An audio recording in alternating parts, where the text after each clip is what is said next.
Assalamualaikum warahmatullahi wabarakatuh.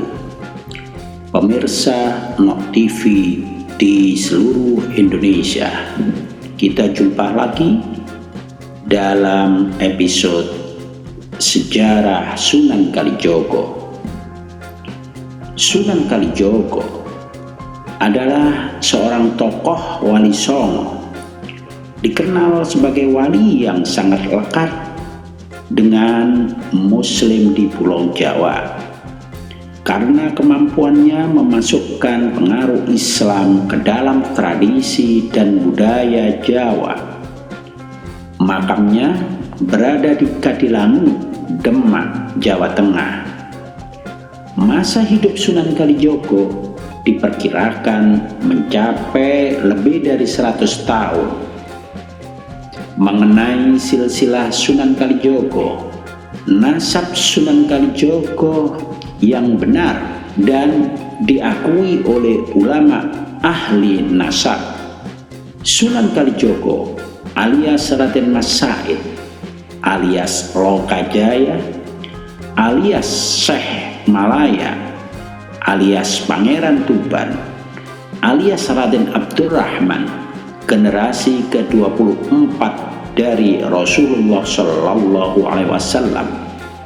Beliau adalah turunan Rasul ke-23 bin Ahmad alias Raden Sahur alias Tumenggung Welatikta Tuban, ayah Sunan Kalijogo, bin Syekh Subakir alias Muhammad Al-Bakir alias Mansur, yaitu kakek Sunan Kalijogo, bin Ali Nuruddin bin Ahmad Jalaluddin bin Abdullah bin Abdul Malik Azmat Khan bin Alwi Amul Faqih bin Muhammad Sahib Mirbad bin Ali Khod Qasam bin Alwi bin Muhammad bin Alwi bin Ubaidillah bin Ahmad Al-Muhajir Ilallah bin Isa Ar-Rumi bin Muhammad An-Naqib bin Ali Al-Uraidi bin Ja'far Shadiq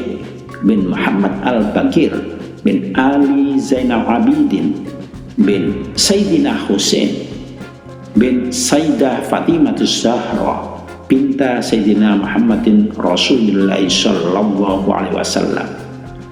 Sunan Kalijogo yang awalnya dikenal sebagai anak yang bandel karena melihat ketidakamaнаhan dari keluarganya yang saat itu membela para penjajah di bumi Nusantara, maka dia berkeinginan untuk merampas harta kekayaan yang diperoleh dari kerjasama para pembesar saat itu dengan para penjajah.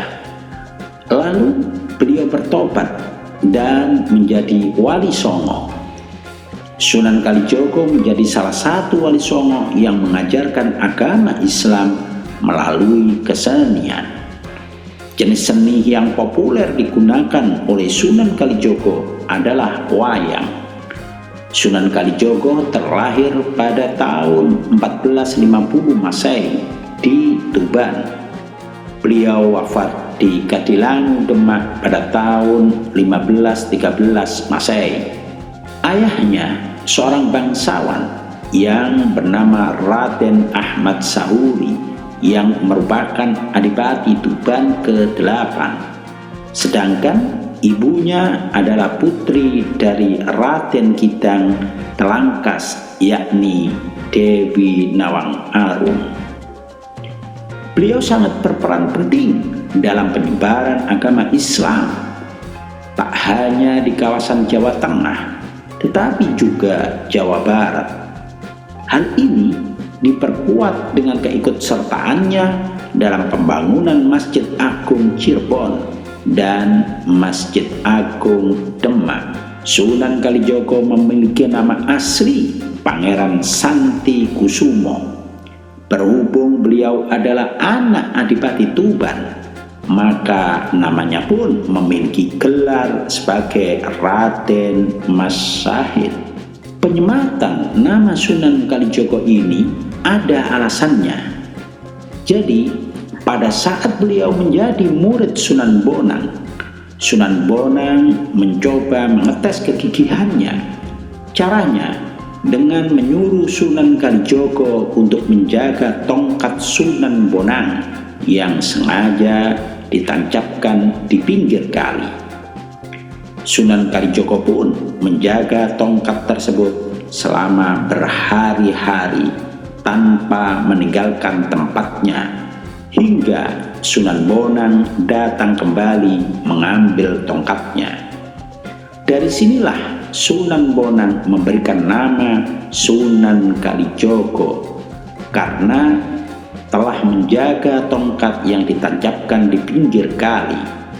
Ada juga yang mengatakan kalau nama Sunan Kalijogo ini didapat karena di awal-awal masa berdakwahnya beliau memilih lokasi di desa Kalijogo dengan mayoritas penduduknya yang merupakan orang Indramayu dan Pamanukan.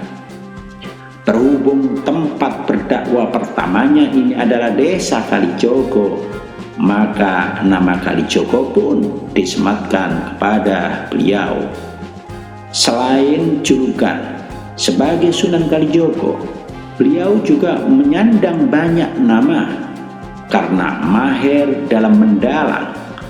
Beberapa julukan yang didapat adalah Ki Dalang Sida Brangti, Ki Dalang Pengkok, Ki Dalang Kumendung, dan Ki Unehan. Tapi ada satu nama yang akan mengingatkan Sunan Kalijogo akan sejarah kelam kehidupannya, yakni nama Lokajaya. Sunan Kalijogo mendapatkan nama tersebut karena dulunya beliau ini gemar merampas atau merampok dan mengambil harta dari orang-orang yang tidak sevisi dan semisi dengan hati Sunan Kalijogo. Di masa mudanya, Sunan Kalijogo memang merupakan seorang anak yang berandalan, yang sangat suka melakukan kejahatan seperti merampok dan merampas harta orang-orang yang dia tidak sukai. Perilaku yang dimiliki ini sebenarnya ada alasannya. Pada waktu itu beliau merasa tidak terima dengan pemerintahan yang ada di Tuban. Para rakyat jelata kelaparan karena mengalami kemarau yang sangat panjang, tetapi pemerintah Tuban justru menarik pajak dan upeti dari mereka. Oleh karena itu, sebagai bentuk protes, maka Sunan Kalijogo memutuskan untuk merampok harta para bangsawan dan para pejabat. Harta rampasan tersebut tak serta-merta dinikmati oleh Sunan Kalijogo, tetapi beliau akan membagikannya kepada rakyat jelata. Perilaku tidak terpujinya ini pun berhenti setelah beliau bertemu Sunan Bonang. Pertemuan keduanya ini bisa dikatakan merupakan pertemuan yang tidak menyenangkan, karena waktu itu Sunan Kalijogo berniat untuk merampok Sunan Bonang yang sedang lewat di daerah Tuban. Setelah Sunan Kalijogo bercerita mengenai alasannya merampok, maka Sunan Bonang justru memarahinya dan melarangnya untuk melakukan hal tersebut lagi. Sunan Bonang mengerti maksud dari niat Sunan Kalijogo, tetapi memberikan sedekah kepada orang dengan cara merampok orang lain sama saja dengan membersihkan pakaian dengan air kencing. Setelah bertemu dengan Sunan Bonang itulah Sunan Kalijogo lalu bertobat dan berjanji tidak mengulangi perbuatannya lagi. Beliau pun menjadi murid dari Sunan Bonang. Sunan Kalijogo sangat dikenal oleh masyarakat sebagai pendalang yang handal. Beliau bisa mendalang dengan sangat baik.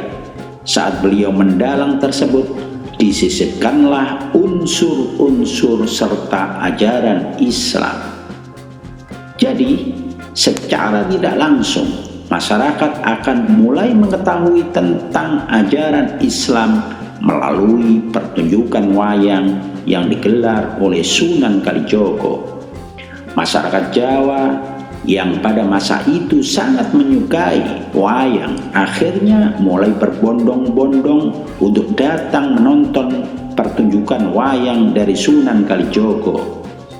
Banyaknya penonton yang datang untuk menyaksikan pertunjukan wayang Sunan Kalijogo tidak hanya karena beliau mahir dalam mendalang, tetapi juga karena tiket masuknya ini gratis alias tidak dipungut biaya sepeser pun. Hal ini membuat kalangan masyarakat, terutama kalangan bawah pun, bisa menikmati pertunjukan wayang sebagai hiburan tanpa perlu membayar. Tetapi ada syarat yang diberlakukan oleh Sunan Kalijogo bagi orang-orang yang ingin menonton pertunjukan wayangnya, yakni mengucapkan 2 kalimat syahadat sebagai tiket masuk. Pertunjukan wayang Sunan Kalijogo memadukan naskah kuno dengan ajaran Islam. Tentu tidak mudah bagi masyarakat Jawa yang pada saat itu menganut animisme untuk menerima ajaran Islam. Oleh karena itu, supaya masyarakat Jawa bisa menerima secara pelan-pelan agama Islam, Sunan Kalijogo pun memadukan naskah kuno dengan ajaran Islam dalam pertunjukan wayangnya. Naskah kuno yang dipentaskan seperti lakon Dewa Ruci, layang Kalimosoto, lakon Petruk menjadi raja, dan lain sebagainya. Nanti di dalamnya akan disisipkan ajaran-ajaran kebaikan dari Islam. Selain itu, Sunan Kalijogo juga menambahkan karakter-karakter baru yang hingga saat ini masih sangat populer seperti Semar, Bagong, Petruk, dan Gareng. Sunan Kalijogo juga menggunakan kesenian lain dalam berdakwah. Ternyata tidak hanya menggunakan wayang dalam berdakwah, tapi Sunan Kalijogo juga menggunakan jenis kesenian lain seperti tembang. Beberapa tembang ternama yang masih sering dinyanyikan oleh masyarakat Jawa adalah ilir-ilir. Dalam lagu ilir-ilir tersirat makna kalau kita diharapkan bisa bangun dari kesedihan, berjuang untuk mendapatkan kebahagiaan, mengumpulkan amalan kebaikan sebanyak mungkin, dan lain sebagainya. Selain membuat tembang, Sunan Kalijogo juga bekerja sama dengan seniman dalam membuat topeng, pakaian untuk pementasan kesenian, dan lain sebagainya. Cara berdakwahnya yang menggunakan kesenian ini dipengaruhi dari ajaran Sunan Bonang yang juga sama-sama menggunakan seni dalam berdakwah. Ada beberapa petuah-petuah Sunan Kalijogo, misalkan urip iku urip atau hidup itu menyala. Artinya, hidup itu seharusnya menyala, yaitu dapat memberikan manfaat pada orang lain. Dengan memberikan manfaat artinya Anda membagi kebaikan kepada sesama.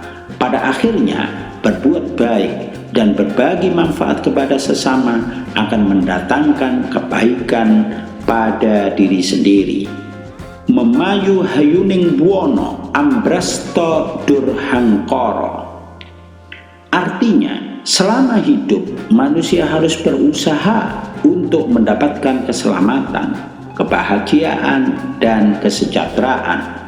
Bukan hanya itu, manusia juga harus berusaha untuk menghilangkan sifat angkara murka, serakah, dan tamak. Jika tidak, sifat-sifat ini hanya akan membawa kerugian pada manusia. Surodyo Joyo Diningrat lebur dening pangastuti. Artinya, sifat keras hati, angkara murka, licik hanya bisa dikalahkan dengan sikap yang lembut dan penuh kesabaran. Pepatah ini juga mengajarkan bagi setiap manusia untuk selalu menjaga hati dari godaan syaitan yang penuh hawa nafsu, serta saling memaafkan terhadap sesama. Ojo kumunan, ojo ketunan, ojo kagetan, ojo alman. Artinya, menjadi manusia jangan mudah heran, jangan mudah menyesal, jangan mudah terkejut, dan jangan manja. Jangan mudah heran dan terkejut setiap kali ada hal baru di dunia yang sungguh mengagumkan. Bersikaplah dengan bijak agar tidak terjerumus pada hal-hal yang menyesatkan. Selain itu, manusia harus belajar menjadi pribadi yang mandiri, yang tidak bergantung, karena tidak ada hal yang selamanya. Ojo ketungkul marang kalungguhan, katunyan kan kamareman. Artinya, menjadi manusia jangan terlena dengan jabatan dan hal-hal yang sifatnya duniawi. Semua hal yang dilakukan untuk tujuan kepuasan pribadi atau memenuhi ego hanya akan membawa dampak buruk bagi diri sendiri. Sebaliknya, setiap manusia harus terus belajar untuk menekan ego dan menjadi pribadi yang bermanfaat bagi sesama. Ojo adigang adigung adiguno. Artinya, jadi orang jangan sok berkuasa, sok besar, sok paling sakti. Sifat-sifat ini penuh dengan hal-hal negatif lainnya, bisa membuat seseorang terjerumus dan tersesat.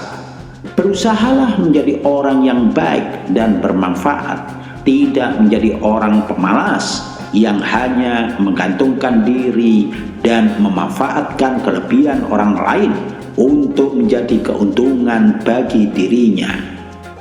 Ngeluruk tanpa polo, menang tanpa ngasorake, sekti tanpa aji-aji, sugih tanpa bondo. Artinya, berani berjuang walaupun tanpa membawa massa, mampu menang tanpa merendahkan dan mempermalukan orang lain, menjadi orang yang berwibawa tanpa mengandalkan kekuatan, dan menjadi kaya tanpa didasari harta benda. Datan serik lamun ketaman, datan susah lamun kelangan. Artinya, jangan mudah sakit hati ketika tertimpa sebuah musibah. Jangan sedih ketika kehilangan sesuatu. Pada dasarnya, musibah yang menimpa manusia merupakan ujian dan cobaan dari Allah yang bisa jadi kesempatan untuk meningkatkan kualitas diri. Meskipun hal yang wajar, perasaan sakit hati dan sedih tidak perlu berlarut-larut, karena tidak ada yang abadi di dunia ini. Semua hanya sementara yang bisa berakhir kapan saja. Ojo kuminter mundak keblinger, ojo citro mundak ciloko. Artinya, jangan merasa paling pandai agar tak salah arah, dan jangan berbuat curang agar tidak celaka. Menjadi orang yang merasa paling pintar justru bisa menjadi senjata makan tuan yang berujung pada jalan yang salah. Sedangkan berbuat curang juga hanya akan membawa kerugian pada diri sendiri.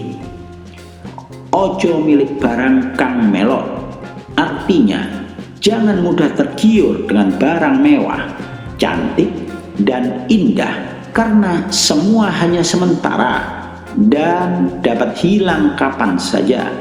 Barang-barang yang penuh dengan kemewahan juga bisa jadi menyesatkan. Dan jangan berpikir mendua atau pelin-pelan agar niat dan semangat tidak berkurang.